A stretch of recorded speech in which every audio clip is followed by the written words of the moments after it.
All right, आज हामी यता शान्तिधाममा रहेको छौँ। यो चाहिँ तारकेश्वरमा लोकेटेड छ। तपाईँहरू काठमाडौँ नजिकदेखि यता आउन सक्नुहुन्छ। नाम हिसाबले तपाईँले सुन्न सक्नुहुन्छ शान्तिधाम, यानि कि शान्तिको प्रतीक। यता आएपछि तपाईँले शान्ति महसुस गर्नुहुन्छ। यद्यपि अहिले भने यता भजन भइरहेको भएर अलिकति साउन्डहरू पाउन सक्नुहुन्छ।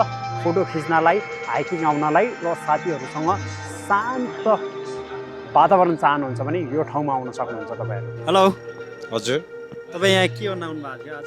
आज चाहिँ यो शान्तिधाम साथीहरूले चाहिँ बद्रीनाथको चाहिँ भाइब दिन्छ, त्यस्तै खालको छ भनेर चाहिँ हामीलाई यहाँनिर कस्तो पाउनु भयो?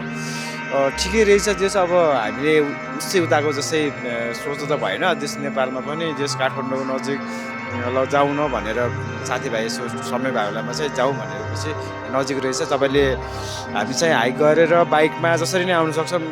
यो ठाउँ चाहिँ पब्लिक बसहरू पनि आउन सक्छौँ। हस्, धन्यवाद।